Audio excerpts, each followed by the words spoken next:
Hello everyone, welcome back to our YouTube channel. तो आप सभी का स्वागत है।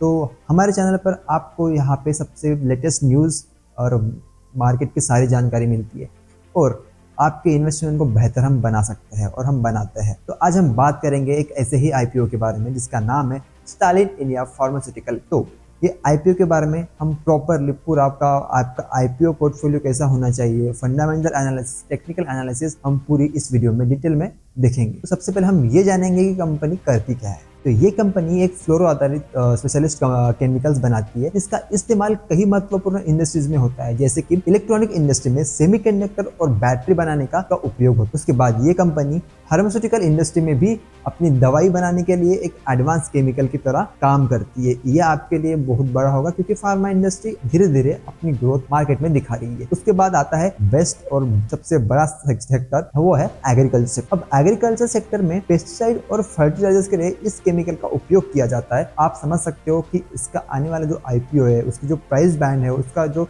स्टॉक प्राइस है वो कैसे रहने वाला है। कंपनी के जो प्रोडक्ट्स की डिमांड है वो ग्लोबली है और ये वो क्वालिटी प्रोडक्ट्स के लिए जानी जाती है। तो ये कंपनी की R&D इन्वेस्टमेंट फोकस करती है जिससे वो अपने क्लाइंट्स को कस्टमाइज्ड सॉल्यूशंस दे पाती है। उसके बाद टैलेंट इंडिया का मानना ये है कि फ्लोरो आधारित केमिकल्स जो इस्तेमाल करने आने वाले हैं उसका वो खास कर बढ़ेगा इलेक्ट्रॉनिक व्हीकल्स और ग्रीन एनर्जी सेक्टर में, क्योंकि अभी के मामले में इलेक्ट्रिक व्हीकल्स और ग्रीन एनर्जी सेक्टर बहुत आगे बढ़ रहा है। और स्टॉक मार्केट में भी अगर आप सुजलॉन की बात करें या फिर किसी भी ग्रीन एनर्जी के बारे में हम बात करते हैं तो वो हमेशा अपने को अपसाइड ही और ग्रोथ के साइड ही दिख। अब बात करते हैं कंपनी के बैकग्राउंड और इंडस्ट्री पोजीशन की। Stalin India pharmaceutical Indian market में टॉप 5 स्पेशलिस्ट केमिकल मेकर्स में से एक शामिल है। ठीक है, इसके कुछ बड़े क्लाइंट्स हैं जो ग्लोबल टेक्नोलॉजी और फार्मा कंपनी में शामिल है। कंपनी का एक्सपर्ट रेवेन्यू 40% से रहा है, जो इसके एक मजबूत इंटरनेशनल प्लेयर बनाता है। तो देखो, भारत में तेजी से बढ़ते फ्लोरोकेमिकल मार्केट का हिस्सा है जो हर साल 15% से ये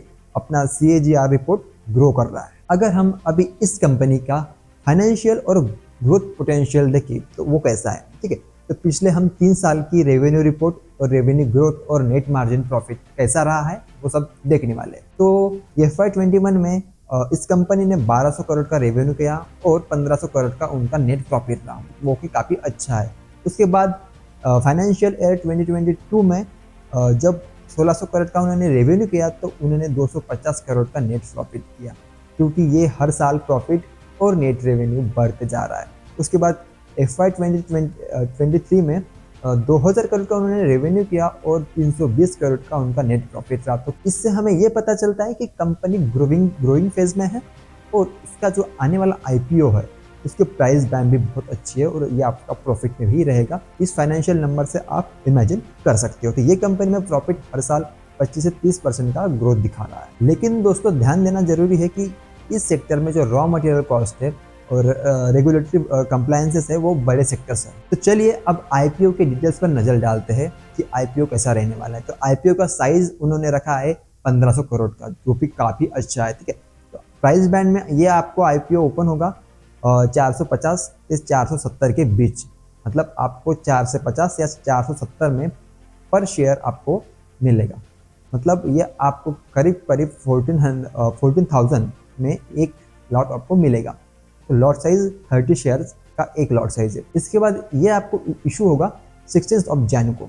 ठीक है, और ये क्लोजिंग इसकी डेट है 20 जनवरी। तो आप इसमें इन्वेस्ट करें या ना करें, और करना भी है तो आपको ये प्री अप्लाई करना होगा ताकि आपको ये आईपीओ मिल सके। और ये इसका लिस्टिंग डेट है 23 जनवरी। तो इस आईपीओ में जुटाई गई जो रकम है उसका उपयोग कहाँ कहाँ करने वाला है ये कंपनी। तो पहला है कैपेसिटी एक्सपेंशन के लिए इसका उपयोग किया जाएगा। उसके बाद कंपनी का डेट रिडक्शन करने के लिए इसका उपयोग किया जाएगा और कुछ रकम जो है वो वर्किंग कैपिटल के लिए रखी जाएगी। अब हम बात करेंगे, क्योंकि हम किसी भी कंपनी में इन्वेस्ट करते हैं या फिर हम आईपीओ लेने की सोच रहे हैं तो हम उसकी स्ट्रेंथ और रिस्क ये जानना हमको बहुत जरूरी है। तो उसकी जो स्ट्रेंथ है, इंडस्ट्री में लीडिंग पोजीशन, उसके बाद डाइवर्सिफाइड प्रोडक्ट पोर्टफोलियो है उनका, उसके बाद एक्सपर्ट रेवेन्यू का अच्छा कंट्रीब्यूशन ये कंपनी अपने आने वाले साल में दे रही है और आगे और अच्छा देगी। तो अगर रिस्क की बात की जाए तो रॉ मटेरियल के प्राइस में वोलेटिलिटी थोड़ी ज़्यादा है। उसके बाद स्ट्रिक्ट एनवायरमेंटल रेगुलेशंस थोड़े से ज़्यादा है और उनका जो वैल्यूएशन है वो हाई है।